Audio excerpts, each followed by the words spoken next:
Yes, on est vraiment bénis. Ce matin, c'est moi qui ai le privilège de vous apporter le message.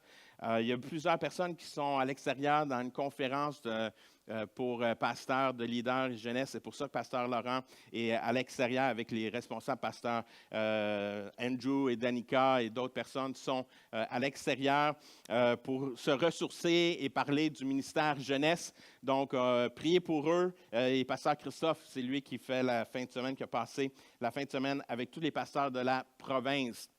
Donc, ce matin, j'ai le privilège de vous apporter la parole. J'aime la saison du printemps. Est-ce que vous aimez le printemps? Yes, moi, c'est une de mes saisons favorites. Le printemps, l'automne, deux saisons que j'apprécie. J'aime la saison du printemps parce que c'est juste se rappeler. Je sais que ce n'est pas des choses que vous voulez vous rappeler, mais prenez le temps, vous rappelez, il y a quelques semaines, il y avait de la neige encore. Et quand la neige commence à fondre, ça devient une saison que c'est le printemps, on est excité, on est content, mais c'est une saison aussi qui est un peu gris. C'est une saison que quand on se promène en route, moi j'aime après le dimanche après la réunion, je ne prends pas l'autoroute 15 pour retourner à Deux-Montagnes, je prends les petits chemins, je passe par Saint-Constant, je m'en vais à Mirabel. J'aime me promener, mais c'est tout le temps un peu gris. Puis quand on passe, on aime aller aussi à Saint-Joseph-du-Lac. Puis là, c'est la saison où on voit les pommiers. Et les pommiers, après l'hiver, c'est triste. Tu vois toutes les branches qui tombent par en bas, c'est gris, c'est vraiment une saison où c'est quasiment mort.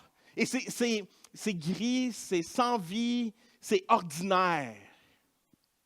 Mais, si vous passez cette semaine, ce qui était gris, ce qui semblait triste, ce qui semblait ordinaire est devenu maintenant extraordinaire. C'est la saison de la floraison. C'est merveilleux. Ce qui était ordinaire devient extraordinaire. Et ce matin, j'aimerais ça alors que peut-être certains d'entre vous, vous vous sentez un peu ordinaire. Est-ce que vous vous sentez ordinaire? Moi, je me sens souvent bien ordinaire. Je suis bien ordinaire. J'espère que vous faites partie de mon club. Parce qu'il y a de l'espoir. Même dans l'ordinaire, l'extraordinaire se manifeste. Même dans l'ordinaire, l'extraordinaire se manifeste. Et ce matin, c'est cela qu'on va regarder. Souvent, quand on étudie les Écritures, on lit les Écritures, on regarde à certains passages, on regarde à certains hommes, femmes de l'Évangile, et on est là, puis on les regarde tellement d'une haute, on a une grande estime, et on est là, puis on dit, « Wow, comment ils sont incroyables, ces personnes-là! » Ce matin, j'aimerais ça vous dire, les personnes que nous allons regarder, c'est deux hommes bien ordinaires, mais qui ont décidé de laisser Dieu agir, qui a fait quelque chose d'extraordinaire. Et moi, ça m'encourage. Ça m'encourage de voir cela. Et ce matin, je prie que vous allez sortir de ce lieu. Peut-être que vous avez l'impression de dire « Oh, je suis ordinaire », mais vous êtes à la bonne place pour que l'extraordinaire se manifeste. Et ce matin, j'aimerais ça qu'on regarde à cette histoire qu'on va lire dans quelques instants. C'est l'histoire de Philippe et l'eunuque. Qui connaît Philippe? Hein? Quelques personnes. Ça veut dire qu'il était ordinaire. Si j'avais demandé Moïse, tout le monde aurait levé la main. Philippe, l'eunuque, on connaît un peu, mais pas autant. Et j'aime ce personnage. Parce que Philippe, ce n'est pas un apôtre. Ce n'est pas le grand prophète. Ce n'est pas le prophète Isaïe. Ce n'est pas un des grands. C'est Philippe. Mais comment on voit l'extraordinaire à travers lui? Et c'est ma prière pour chacun d'entre nous ce matin, qu'on puisse sortir de ce lieu un peu comme Philippe, de dire dans l'ordinaire, l'extraordinaire va se manifester. Et dans mon quotidien qui me semble tellement ordinaire, à chaque jour, mais l'extraordinaire peut se manifester. Dans mon couple, qu'est-ce qu'il y a de l'air bien ordinaire de ça ici? L'extraordinaire peut se manifester. Si je laisse Dieu agir. J'aime l'histoire de Philippe et d'Eunuque, justement à cause qu'il était un homme ordinaire. L'histoire de Philippe va commencer, on va voir Philippe pour la première fois dans le livre des Actes des Apôtres, qu'on nous allons lire dans quelques instants. On ne connaît pas beaucoup le début de l'histoire de Philippe. On voit juste que Philippe était un homme à un certain moment donné, alors qu'à l'intérieur de l'Église, que l'Église vivait une de ses premières crises. Une des premières crises à l'intérieur de l'Église que nous allons lire dans quelques instants, et qu'il y a une tension entre toutes les personnes qui viennent au Seigneur et à l'intérieur, avec le ministère qui est en train de se propager. Il y a des croyants qui sont juifs, il y a des croyants qui sont grecs, des nouvelles personnes de plusieurs nationalités viennent à la connaissance du Seigneur et que ça commence à créer une tension à l'intérieur de l'Église. Et les apôtres vont décider de choisir des hommes et des femmes pour dire, OK, voici, eux vont prendre soin de cela, de la situation. Et Philippe va être un de ces hommes. Philippe était un homme bien ordinaire, mais il avait une bonne réputation, il était animé du Saint-Esprit, puis il avait un goût de servir. Il y avait un goût d'aimer. Et c'est cela que nous allons voir ce matin. Je vous encourage à tourner dans vos Bibles, si vous avez vos Bibles, dans Actes chapitre 6. Sinon, les textes vont être écrits. Et on voit que Philippe va répondre à l'appel dans l'ordinaire, mais qui va mener à l'extraordinaire. C'est qu'on va demander à Philippe, c'est quelque chose de bien ordinaire. C'est quelque chose de simple. Mais l'extraordinaire va se manifester à travers sa vie. Actes, chapitre 6, versets 1 à 6. En ce temps-là, alors que le nombre des disciples augmentait, les croyants de langue grecque se plaignèrent de ceux qui parlaient araméen. Voyez-vous, même dans la première Église, au début, les chrétiens se plaignaient. J'ai entendu quelqu'un dire, ça n'a pas changé. Hein? Dès le départ, ça se plaignait. Et les apôtres ont écouté, puis ont dit, « Hey, il y a quelque chose à faire, il y a quelque chose à améliorer. » Ils disaient que les veuves de leur groupe étaient négligées au moment où chaque jour on distribuait la nourriture. Les 12 apôtres réunirent alors l'ensemble des disciples et leur firent cette proposition. Il ne serait pas juste que nous cessions d'annoncer la parole de Dieu pour servir aux tables. C'est pourquoi, frères et sœurs, choisissez parmi vous 7 hommes de bonne réputation, remplis de l'Esprit Saint et de sagesse, et nous les chargerons de ce travail, ce qui semble si ordinaire. Nous continuerons ainsi à donner tout notre temps à la prière, au service de la parole de Dieu. L'Assemblée entière fut d'accord avec cette proposition. On choisit Étienne, un homme rempli de foi et de l'Esprit Saint, ainsi que Philippe. Et par la suite, on a toutes les autres personnes qui sont nommées. Philippe est mandaté à faire quelque chose qui nous semble bien ordinaire. Et c'est là que j'aime Philippe. Dans ce qui était si ordinaire, il a levé la main et a dit, oui, j'accepte. Oui, j'accepte de faire ce qui est ordinaire. Mais combien sait qu'il n'y avait rien d'ordinaire dans ce qu'elle a fait? Voyez-vous, Philippe a accepté l'invitation de servir et d'aimer les gens. A accepté pour lui, au-delà de l'accomplir une tâche, pour lui, c'était d'accomplir ce que Dieu avait pour sa vie. Pour lui, c'était une démonstration que je vais dire, « Hey, je vais pouvoir démontrer l'amour que j'ai envers les gens. » Pour moi, pour Philippe, lui, sa façon de voir cela, c'est comme, j'ai vu Jésus manifester cela. J'ai vu Jésus servir les autres. Aujourd'hui, j'ai le privilège, même si c'est une petite tâche, même si ça me semble banal, même si ça me semble ordinaire, je lève les miens pour dire oui. Oui, je suis prête à aimer. Je suis prête à servir les autres. Ça, c'est que chacun d'entre nous, nous devrions accepter cette invitation-là. Ce matin, il y a un appel à aimer les autres dans les circonstances ordinaires de la vie. Nous sommes appelés, chacun d'entre nous, aujourd'hui, à aimer comme Philippe a aimé. Philippe a aimé d'une certaine façon et c'était un reflet de l'amour de Jésus. Et ce matin, je veux vraiment vous encourager à dire, je suis appelé à aimer. Hein, ça semble si simple, si ordinaire. Mais quand on commence à aimer pour de vrai, ça fait une différence. Aujourd'hui, le mot « aimer » est rendu, des fois, je trouve, banal. Puis on peut voir, même la nouvelle génération essaie de trouver pour solidifier, pour montrer que « Hey, je veux aimer, mais je vais aimer encore avec plus. » Tu sais, il le mentionne, quand vous prenez le temps d'écouter la nouvelle génération, qu'est-ce qui se passe? Tu vas entendre souvent les jeunes, ils vont dire « Moi, j'aime, mais je t'aime d'amour, toi. » Puis là, je suis là, puis je dis, mais de quoi, qu'est-ce que tu dis? Comment tu peux aimer d'amour?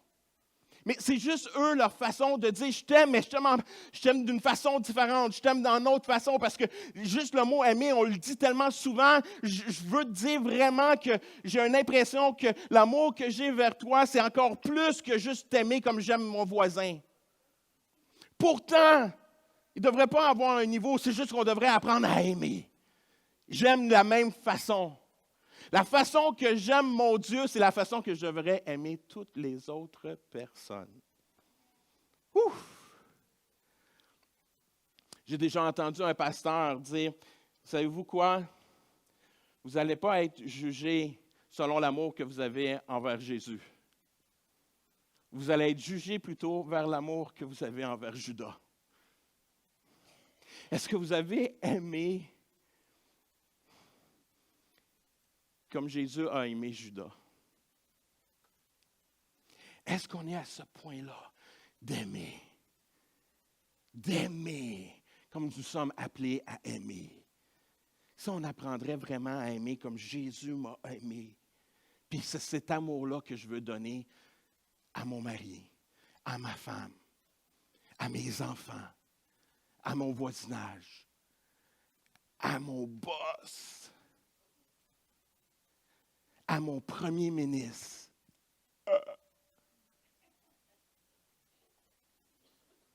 Oh là, hein, c'est dur. Là, Éric t'en demande un peu trop.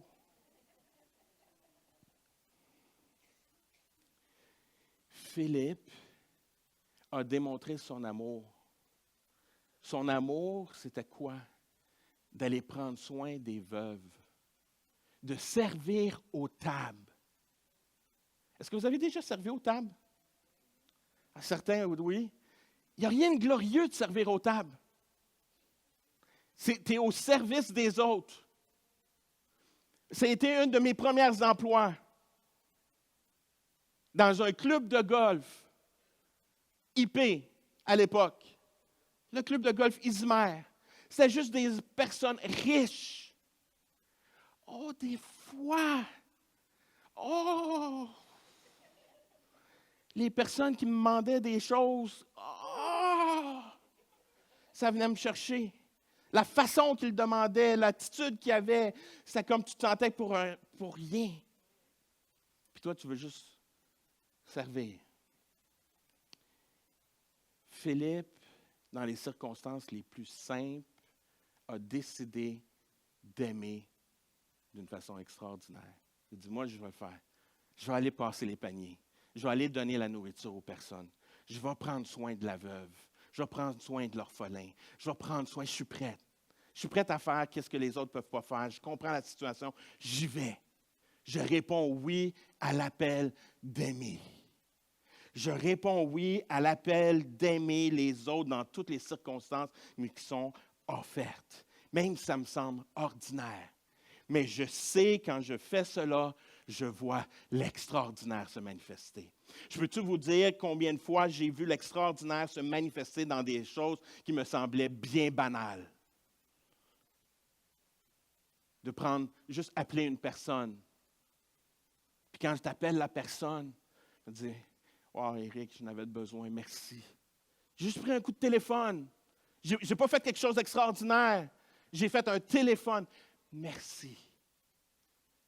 Un geste ordinaire, mais qui a fait quelque chose d'extraordinaire dans la vie de l'autre. Nous sommes appelés à répondre à cet appel d'aimer les autres dans les circonstances ordinaires de la vie. Et c'est ça que Philippe a fait. J'aimerais ça te partager 5 gestes d'amour que tu peux faire de façon ordinaire et qui peuvent éveiller l'extraordinaire. Le premier geste que tu peux faire, un grand geste d'amour. Tu vas voir, tu vas dire, c'est un geste d'amour. Peut-être pour certains d'entre vous, vous dites, ça va être la grande déclaration d'amour. Éric, tu vas nous parler que tu vas aller voir la personne, puis tu vas écrire un poème à la personne, puis tu vas y déclarer ton amour d'une façon extraordinaire. Non, ce n'est pas ça. Le premier geste d'amour que tu peux faire, c'est de prier pour cette personne-là. Juste de prier. C'est l'un des plus beaux gestes d'amour que tu peux faire. Tu peux prier pour ton mari, tu peux prier pour ton épouse, tu peux prier pour tes enfants, tu peux prier pour ton employeur, tu peux prier pour le premier ministre. Et tu vas voir, quand tu commences à prier, tu ne penses plus de la même façon. Tu n'agis pas de la même façon. Tout d'un coup, plus que tu pries pour ces personnes-là, ton regard change. Ta perspective change. Pourquoi? Parce que tu es en communion avec ton Père céleste qui est en train de te montrer l'amour que lui a envers cette personne-là. Des fois, on l'oublie, ça. On oublie que Dieu aime la personne à côté de nous. Il est mort à la croix pour cette personne-là autant qu'il est mort à la croix pour moi. Puis là, il nous rappelle, je l'aime. Puis là, tu commences à prier, puis tu pries. Puis tout d'un coup, ta perspective change. Le premier geste d'amour que tu peux faire, qui est banal, c'est de commencer à prier. Deuxièmement, le geste d'amour que tu peux faire, c'est de le servir. C'est ça que Philippe a fait. A servi dans des gestes ordinaires de la vie, de prendre soin, d'être conscient qu'il y a des personnes qui vivent des moments difficiles. Il y avait des veuves, il y avait l'orphelin, il y avait plusieurs personnes qui vivaient des moments difficiles. On doit comprendre, dans ce moment d'époque-là, en plus, l'Église est en train de vivre la persécution. On voit le début de l'histoire que Philippe va être à Jérusalem. Et dans quelques instants, on va aller plus loin dans l'histoire, on va voir qu'il est rendu en Samarie. La raison pourquoi il est en Samarie, c'est qu'ils sont persécutés, puis ils quittent Jérusalem. C'est comme ça que l'Évangile s'est répandu, dû à la persécution. Et là, il y a de la souffrance. Et Philippe est là pour démontrer de l'amour dans ces moments difficiles. Tu peux servir ton mari, tu peux servir ton épouse, tu peux servir ton employeur, tu peux les servir de plusieurs façons. Dans des petits gestes. Des petits gestes. Allez voir ton employeur et dire, qu'est-ce que je peux faire pour toi aujourd'hui? Laissez-moi vous dire, quand vous dites ça à votre employeur, c'est comme, hein? Qu'est-ce qui se passe? Tu es malade? Tu veux une promotion, j'imagine? Non. Je veux juste t'aider. Qu'est-ce que je peux faire pour t'aider aujourd'hui? Y a-t-il une façon que je peux t'enlever un peu de lourdeur aujourd'hui? Wow! Juste dans ces petits gestes-là, comment que ça peut faire une différence?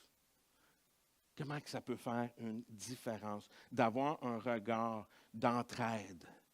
Entraide avec tes voisins. Apprendre à connaître ton voisinage. Comment tu peux aider ton voisin? Des fois, ils peuvent vivre des choses difficiles, puis tu ne le sais pas.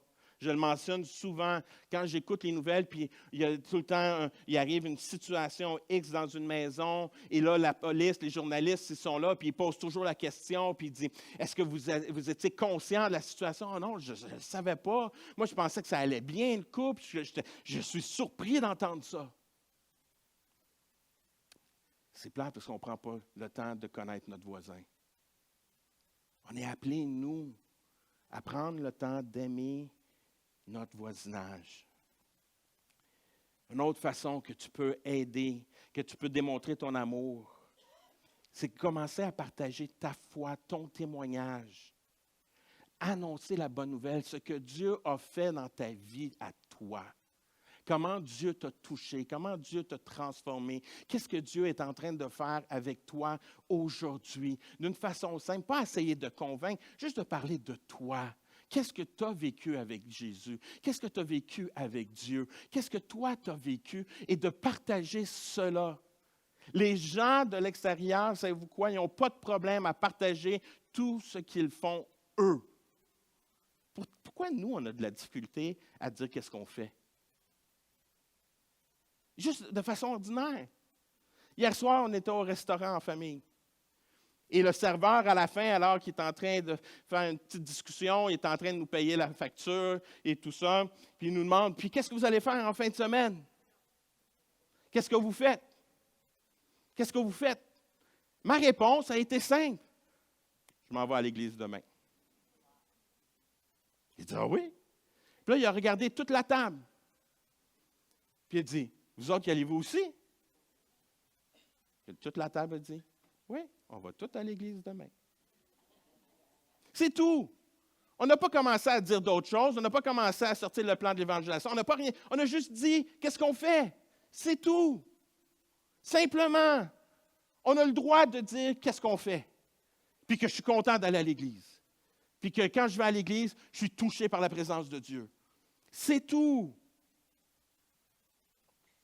Partager notre foi simplement, dans le quotidien, dans l'ordinaire. Et je vais vous partager un peu une autre expérience que j'ai vécue dernièrement. Je vais le partager un peu plus tard. Tu peux aider, une autre façon que tu peux aider à démontrer ton amour, c'est aider les gens à découvrir la parole de Dieu. On va lire dans le texte comment que Philippe a aidé l'eunuque. C'est une façon aussi que tu peux démontrer ton amour. Aujourd'hui, ce n'est pas obligé de sortir ta Bible, tu peux juste sortir ton téléphone. Les gens, tu peux leur donner l'application YouVersion. Juste le partager. Hey, vas-y, prends. Tu as plein de choses que tu peux lire là-dedans, puis commencer à les aider à découvrir la parole de Dieu.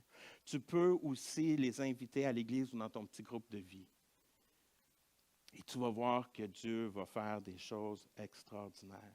C'est un beau geste d'amour que tu peux faire envers les gens autour de toi. Voyez-vous, on veut répondre à l'appel en démontrant de l'amour et aussi en prenant le temps d'écouter. Apprendre à écouter ce qui se passe alentour de nous. Premièrement, apprendre le temps à écouter la voix de Dieu et apprendre à écouter les circonstances de la vie. Qu'est-ce qui se passe? Découvrir l'atmosphère. Qu'est-ce qui se passe dans mon lieu de travail, dans mon couple? Être à l'écoute de cela va t'aider dans ta vie spirituelle. On va lire la suite de l'histoire. Maintenant, on s'en va au chapitre 8. Et cette histoire, c'est là qu'on va vraiment voir l'histoire de Philippe et l'eunuque. Là, on a mis en contexte la vie de Philippe qui a accepté cette invitation de Dieu, qui a donné sa vie, qu'il était un disciple et qui a décidé d'aimer dans le service d'une façon extraordinaire. Et là, on voit qu'il va écouter la voix de Dieu à travers un ange, puis qu'il va être obéissant, puis que ça va l'amener à vivre des choses extraordinaires. On le voit qu'il sert des tables, qu'il prend soin de la veuve. Et là, il a commencé comme ça son ministère. 2 chapitres plus tard, on voit que là, il est en train d'annoncer la bonne nouvelle, qu'il y a des gens qui sont guéris, il y a des gens qui sont touchés, qui donnent leur vie au Seigneur. Et en même temps, Dieu va lui demander de dire, OK, tout ce qui est en train de se passer en Samarie, c'est extraordinaire. Maintenant, je t'appelle à aller dans le désert pour aller rencontrer une personne, l'eunuque. Actes 8, 4 à 6 et 26 à 39, fait que on lit. Ceux qui avaient été dispersés parcouraient le pays en annonçant la bonne nouvelle. Philippe se rendit dans la principale ville de la Samarie et y proclama le Christ. La population tout entière était très attentive aux paroles de Philippe quand elle l'entendait, qu'elle voyait les signes extraordinaires qui s'accomplissaient. Voyez-vous, à travers un homme ordinaire, des signes extraordinaires se manifestaient. Un ange du Seigneur dit à Philippe, « Lève-toi et pars en direction du sud, sur la route qui descend de Jérusalem à Gaza. Cette route est déserte. » Philippe partit aussitôt. Incroyable. Sur son chemin, il rencontra un eunuque éthiopien, un haut fonctionnaire chargé d'administrer les trésors de Candace, la reine d'Éthiopie. Il était venu à Jérusalem pour se prosterner devant Dieu. Il y retournait chez lui. Assis sur son char, il lisait le livre du prophète Isaïe. L'Esprit Saint dit à Philippe, « Va rejoindre ce char. » Philippe s'en approcha en courant. C'est incroyable, hein? En courant. Il ne s'est pas posé la question, oui, non, je devrais-tu, je ne devrais pas. Non, non, j'y vais en courant. Et entendit l'Éthiopien qui lisait le livre du prophète d'Isaïe. Il lui demanda, « Comprends-tu ce que tu lis? » L'homme répondit, « Comment pourrais-je comprendre si personne ne me guide? » Il y invita Philippe à monter sur le char pour s'asseoir à côté de lui. Le passage de l'Écriture qu'il lisait était celui-ci. « Il a été comme un mouton, comme mené à l'abattoir, comme un agneau qui reste muet devant celui qui le tombe. Il n'a pas ouvert la bouche. Il a été humilié, de son droit a été bafoué. Qui parlera de ses descendants? Car on a mis fin à sa vie sur la terre. » Le fonctionnaire demanda à Philippe, « Je t'en prie, dis-moi de qui le prophète parle-t-il ainsi?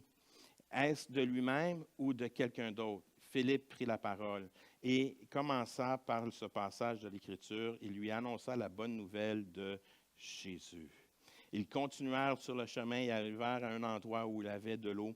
Le fonctionnaire dit alors, « Voici de l'eau. Qu'est-ce qui m'empêche que je sois baptisé? » Il fit arrêter le char. Philippe descendit avec lui dans l'eau et il le baptisa. Quand ils furent sortis de l'eau, l'Esprit du Seigneur enleva Philippe. Le fonctionnaire ne le vit plus, mais il continua son chemin tout joyeux.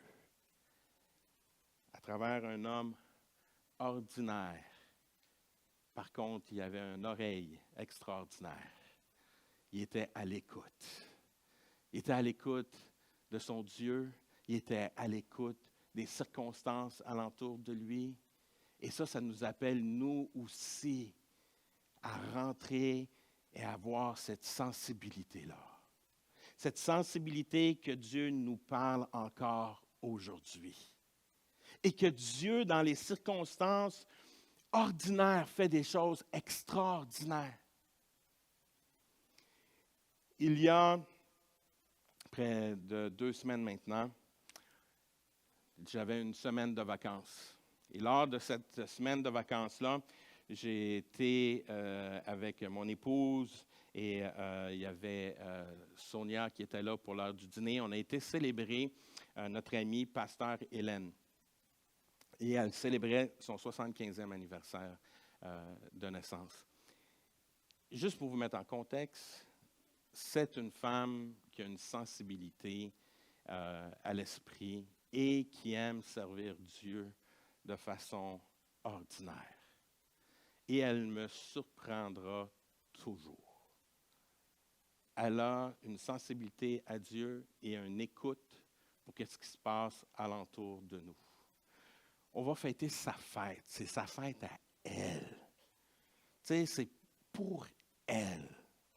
On va dîner avec elle à Pointe-Claire et par la suite, on avait organisé dans le Vieux-Montréal, on allait voir un événement Aura dans la basilique Notre-Dame et c'est vraiment extraordinaire. Et par la suite, on a décidé d'aller souper dans le Vieux-Montréal sur une terrasse. C'est-tu beau? C'est-tu comme, incroyable. On s'assit sur la terrasse. Tu es en train de parler, on parle, on a du bon temps, on commence, on regarde le menu et tout ça. Et pour ceux qui connaissent Pasteur Hélène, vous n'allez pas être surpris, mais ça me surprend toujours. Juste à côté de nous, il y avait une table, puis il y avait une jeune fille qui était là, tout seule, l'âge de ma fille. Elle avait 28 ans. Et elle est en train de manger ses calmars frits. Puis nous, on est là, puis on est content, on jase, puis on parle avec elle. Et elle, tout d'un coup, elle se retourne de bord, puis elle regarde la jeune fille. Elle dit, « Wow, ça a de l'air bon, qu'est-ce que tu manges? » Et là, je suis là dans ma tête, je dis, « c'est parti. »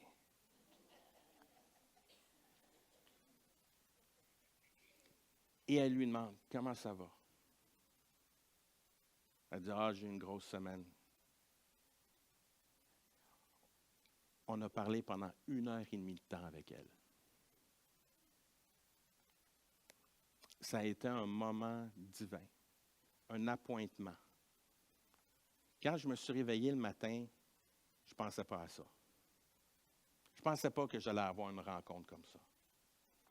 C'était un moment où que tu sentais que Dieu avait organisé comme juste lui pouvait organiser. Elle a fait le ministère avec cette jeune dame, elle a parlé, on a parlé de Dieu et encore une fois, ça revient toujours au même moment. À un moment donné, elle a commencé à nous poser des questions. Et c'est toujours là que ça commence que, OK, la jeune fille, elle est là, commence, puis vous faites quoi dans la vie? Je suis pasteur. Puis là, pasteur Hélène, puis elle se retourne, elle dit, lui, il est encore plus fou que moi. Je suis comme, OK, c'est beau.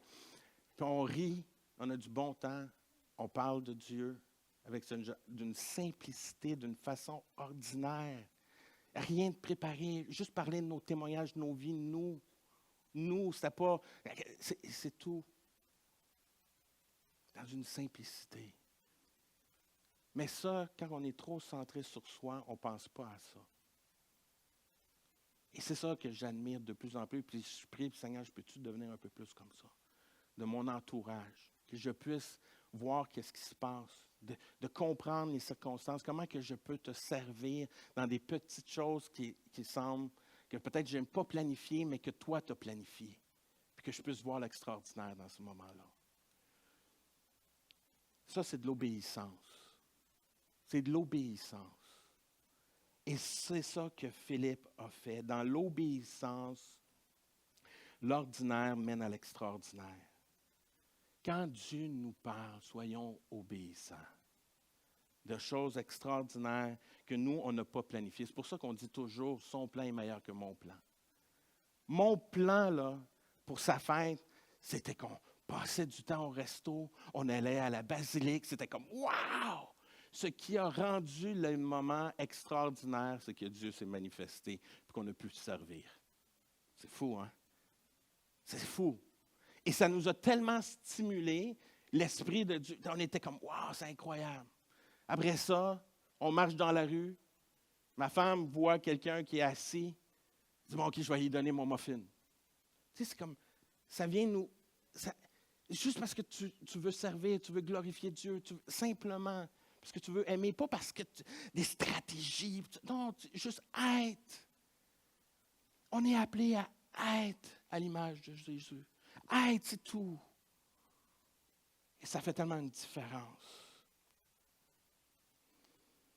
On est appelé à être obéissant. Dans cette obéissance, Philippe expérimente des choses extraordinaires. Chacun d'entre nous, quand Dieu nous parle dans des choses simples, je vous mets au défi de le faire. Quand l'Esprit de Dieu te demande, « Hey, va parler à telle personne », dans ta tête, tu vas dire, ben non. Oui, fais-le. Si Dieu t'appelle à faire ça, il va te donner les mots pour parler. Tu n'auras pas à essayer de convaincre, tu parleras juste de toi, qu'est-ce que tu auras expérimenté. Et tu auras juste bonjour. Peut-être des fois, c'est juste bonjour. Hier, c'était juste, hey, je vais à l'église, c'est tout. Ça a été là, on n'a pas eu d'autres discussions. Ça a été juste ça. Il a vu une table de 6 qui allait à l'église. That's it. On resplendit, notre foi resplendit. Soyons obéissants. Soyons obéissants. Et je crois que c'est important pour nous de se laisser guider et diriger. Et qu'est-ce que ça fait? Ça amène à une rencontre extraordinaire. La rencontre de l'eunuque.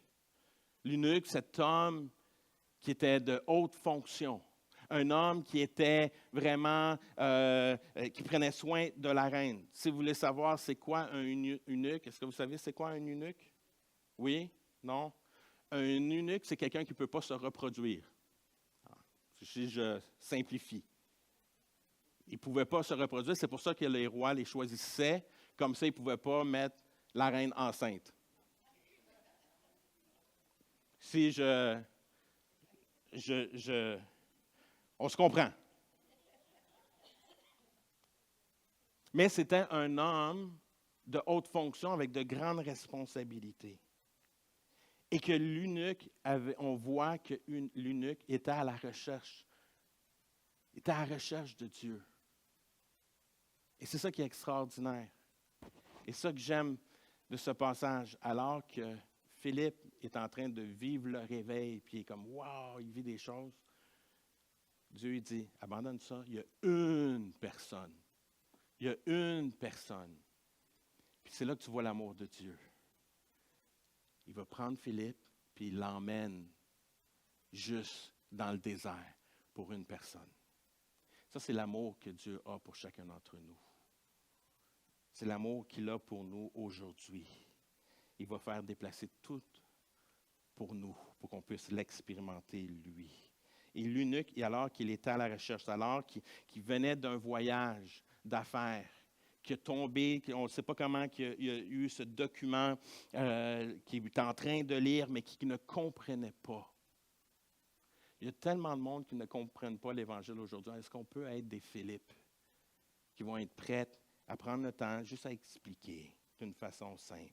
Et c'est ça que Philippe fait. Et c'est là que la parole de Dieu fait son œuvre qui transforme.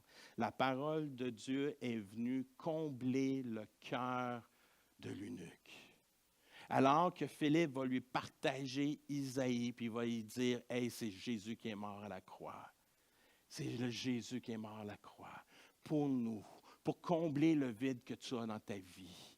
Le vide que tu manques aujourd'hui, il est mort à la croix pour que tu puisses l'expérimenter. » Et c'est cela qui s'est produit. La parole de Dieu est venue combler le cœur vide de cet homme. La présence de Dieu est venue combler cet homme. Simplement parce que cet homme était à la recherche et a accepté cette invitation. A accepté de recevoir la parole dans sa vie et ça l'a fait une grande différence. Ça a changé la vie de l'eunuque. La vie de l'eunuque a été transformée par la parole de Dieu. La parole dans l'ordinaire transforme l'ordinaire en extraordinaire. Et la parole de Dieu, c'est ça qu'elle a fait dans la vie de cet homme-là. Elle a transformé sa vie qui pouvait sembler bien ordinaire, qui ne pouvait même pas se reproduire. Mais cet homme-là a probablement produit plus de fruits que bien du monde.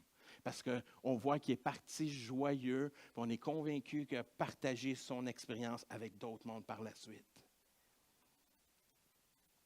Ça a eu un grand impact dans la vie de l'eunuque, simplement en étant obéissant.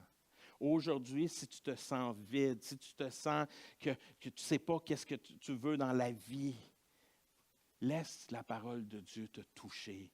Laisse la parole de Dieu transformer ton cœur et tu vas voir la différence. Tu vas voir ce qui te semblait ordinaire. Une vie ordinaire devient tout à coup extraordinaire, remplie d'aventures que tu ne pourras jamais t'imaginer. Et c'est ça la beauté de l'histoire.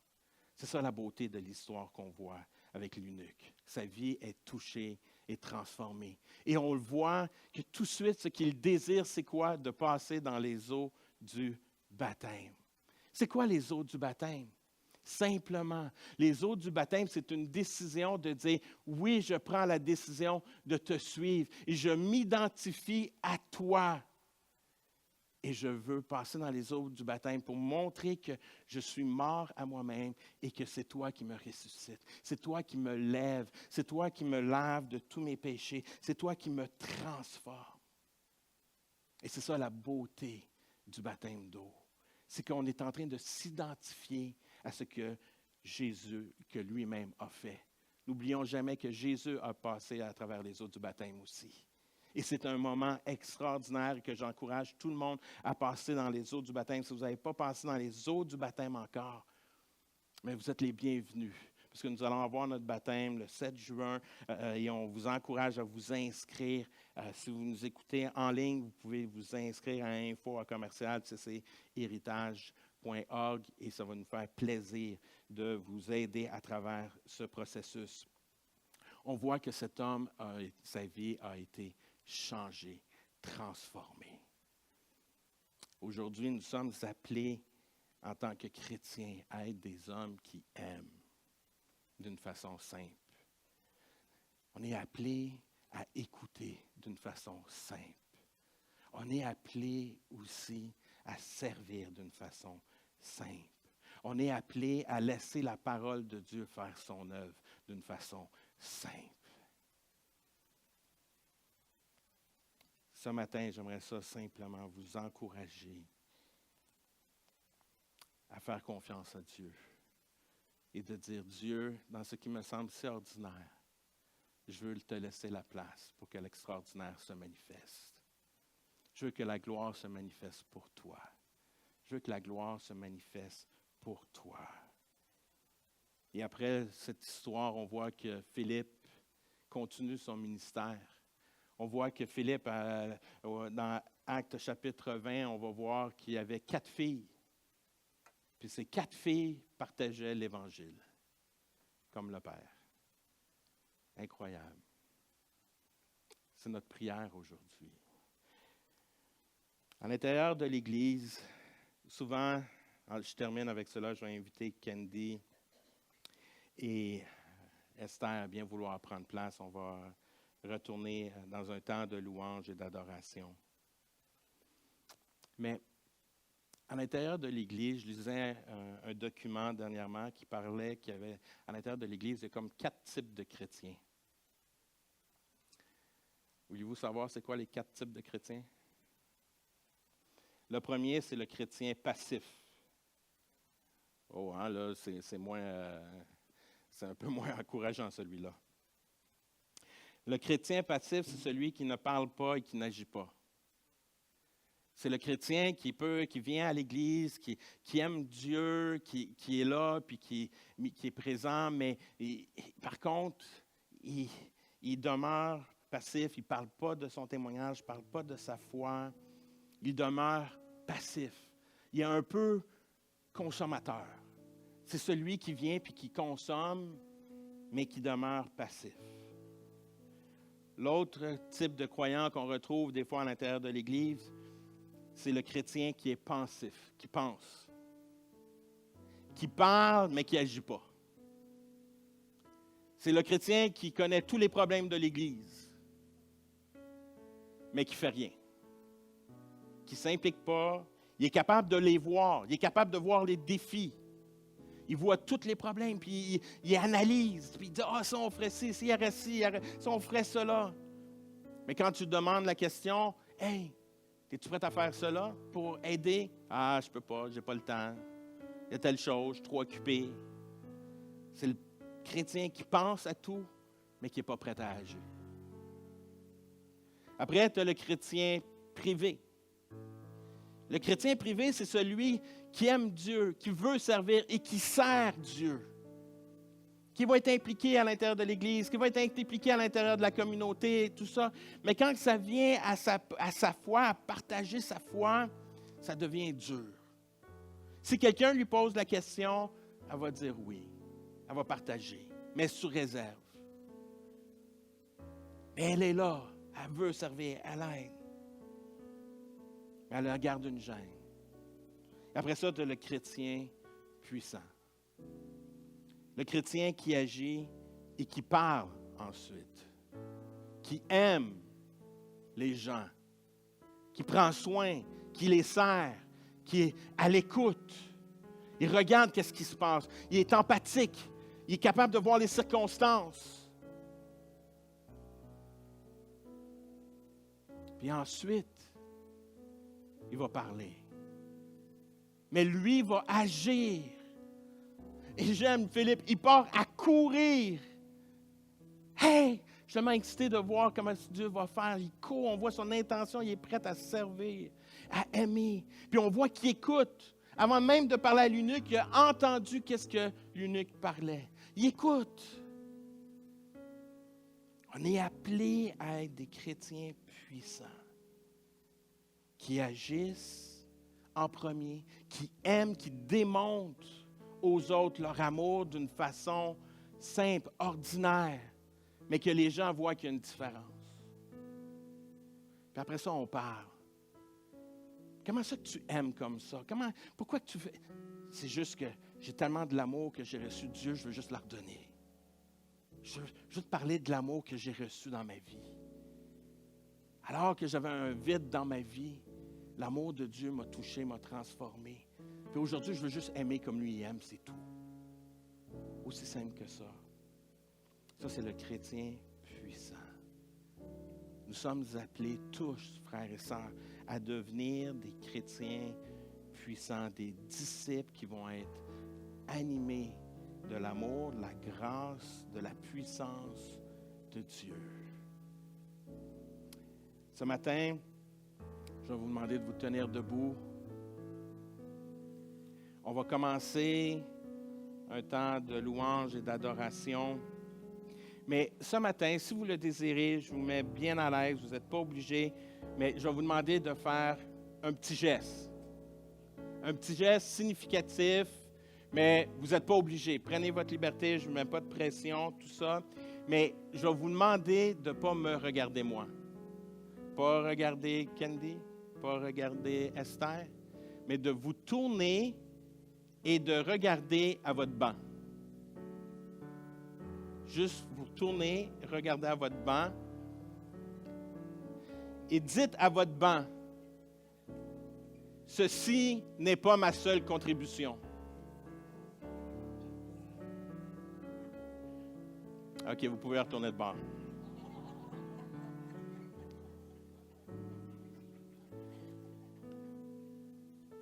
Ce matin, on veut louer et adorer notre Dieu. On veut louer et adorer notre Dieu ce matin. On veut juste lui remettre tout entre ses mains. Puis on veut que Dieu nous parle, nous touche, nous transforme. Nous premièrement. Que Dieu nous touche, nous premièrement. Qu'on reçoive son amour. Qu'on reçoive son amour, puis qu'après ça, que ça puisse déborder sur notre entourage. Aussi simplement que cela.